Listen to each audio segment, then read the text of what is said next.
Good morning, everybody. Welcome back to a Tall Girls podcast. I'm your host, India, a fellow 5'10" tall girl. How are you guys doing today?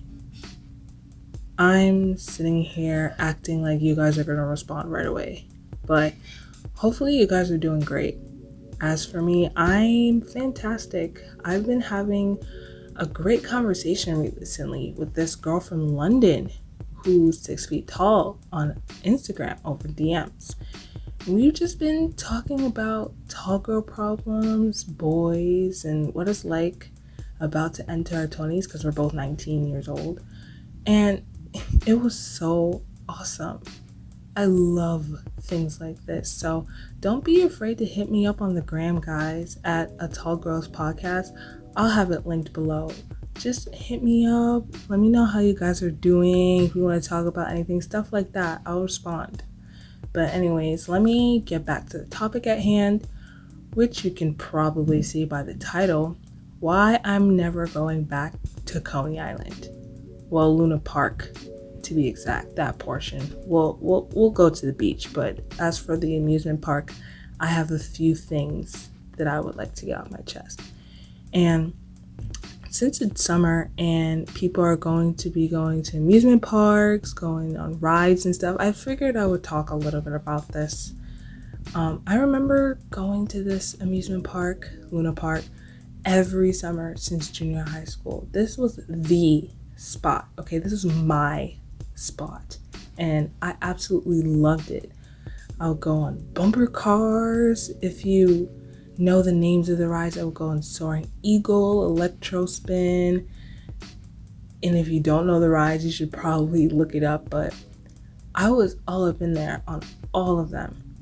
And I was so lucky because from a young age, I was super tall. So I was able to go on so many rides, so many of the big rides. But sophomore year of high school, the day came that I realized that I may be too tall for Luna Park. Shocking. But let me just get into it. It was the summer before my sophomore year, so I was about 15 years old. Me and my friend, we went on one of our favorite rides called the Tickler. Yes, the Tickler. And I don't understand why it's called the Tickler. It's not as amusing as being tickled. I don't know if anybody finds being tickled amusing, but the Tickler, it just doesn't go with the ride itself. And it's the one with the creepy clown face on the side. So when you think of tickle, you think of smiling and laughter, but then you see that clown face and you're like, ew, that's gross. But whatever. I loved that ride when I was younger. I loved it so much. I was super ecstatic to get on that ride.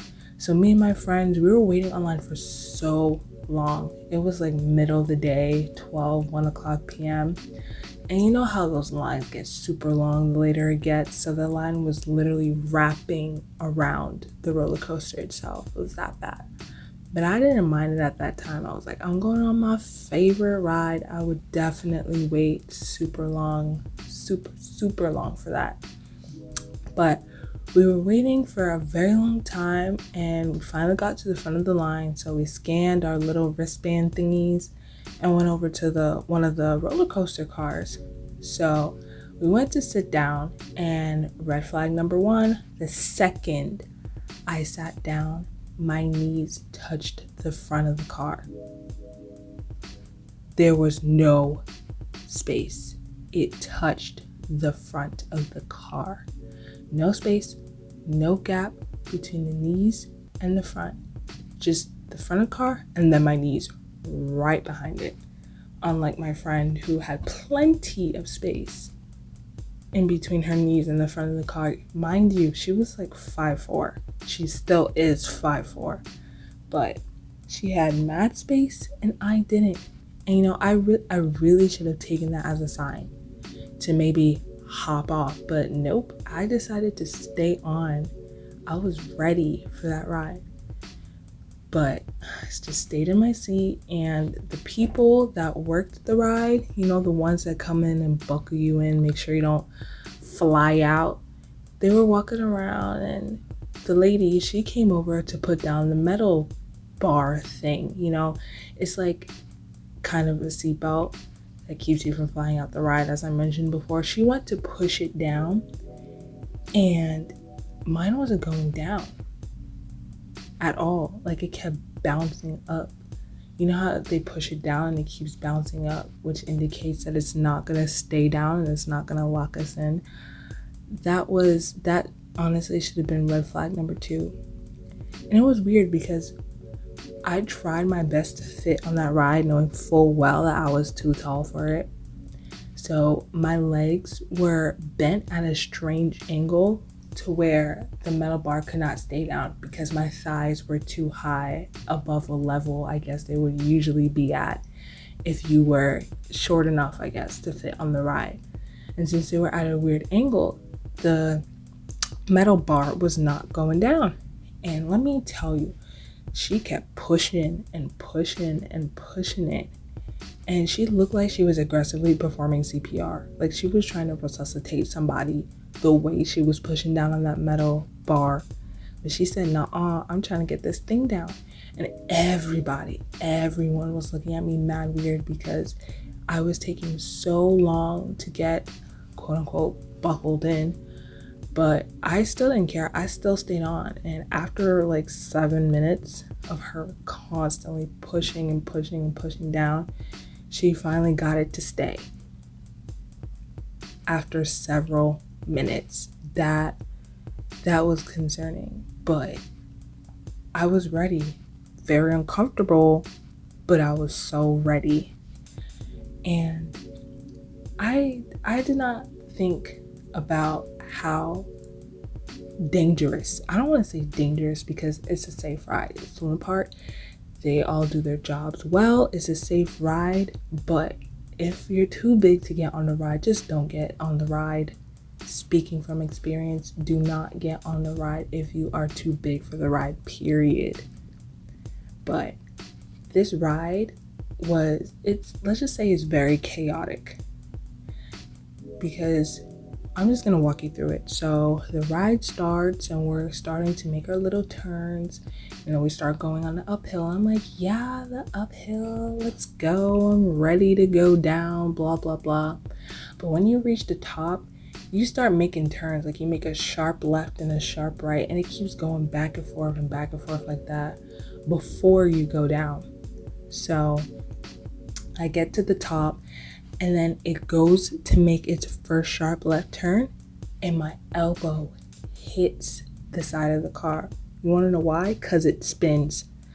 I forgot that when it turns, it spins. Like, you know the spinning teacups that it goes in a circle, but it also spins while it's going in a circle?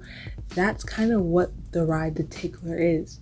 It turns and it spins aggressively. So my elbow hit the side so hard. And this happened multiple times. Makes a right turn, hits my elbow. Makes a left turn, my elbow gets hit again. And that happens repeatedly. And then makes another turn. My knees, oof, it was terrible. So chaotic. I was going up, down, sideways, diagonal, all around. And my knees, my back, my elbows, my ribs banging all up on the sides of the car. And I wasn't even paying attention to it. I was having a grand old time. I didn't feel any pain, nothing, not even when I got off. I was chilling. I was like, yeah, that ride is so awesome. Meanwhile, my knees and my back and my ribs all bruised up, but I didn't even notice that. Okay, it wasn't present in my mind until I went on the cyclone. Do y'all know the cyclone? Y'all need to look up the cyclone, because that thing does not look sturdy. And I'm not one for wooden rides. Like, once I see that it has wood, I'm here thinking like this thing was built in the 1800s. I'm about to get on a super old ride, an ancient ride. And I feel like when you start going up and down on the wood, one of them is bound to give out. And I'm scared for that day, but let me not speak that into existence. Okay, I was waiting for the cyclone. It was not worth the wait. That line was so long. It took an hour for me to get on. It was not worth the wait because I was super cramped up. My knees was touching the front of the roller coaster car again, absolutely no gap. And I'm squeezed in next to my friend, elbows, arms all up on her, everything, elbows, arms all up outside the car. They kept telling me, put your arm back in the car. I was like, I genuinely cannot because my limbs are that long. I don't know what you want me to do. But that ride was terrible. Going up and down on that wooden ride and then being tall and cramped up, my butt was dying. My knees, my ribs, my back, everything was hurting after that ride. It was chaotic. And let me tell you, after I got off of that cyclone ride, I never wanted to go back to Luna Park again. Once I got home, I saw bruises everywhere. My knees, my elbows, forearms, ribs, even my neck. How do you bruise your neck on a roller coaster? Let me know. How do you bruise your neck on a roller coaster? I don't understand how that happens. I'm so far off of the ground. How did my neck get bruised? I just want to know. And these bruises didn't go away for weeks. It's crazy. So if you're tall like me, I would suggest thinking twice before you go on them rides at Luna Park. Just think twice. Just think, will my knees touch the front? Will I be able to keep my long limbs inside of the car so they're not flailing everywhere and hitting things and getting bruised? Just think about that. So that's my story time as to why I never want to go back to Coney Island, really Luna Park, ever again. Thank you so much for sticking around. If you're here, if you're listening to this, I appreciate you for sticking around for this long. New episode is going to be coming out next Thursday at 1 p.m. Eastern Standard Time. To stay updated and check out all the funny tall girl memes and jokes that I be posting, check out my social medias, my Instagram and Pinterest as of now. They'll be linked below. And hit me up, just like the girl from London did. Hit me up. Let me know what's popping, what's shaking, all that stuff. And have an amazing day. You're awesome. You're beautiful. You're great. And love the fact that you're tall. Good night and goodbye.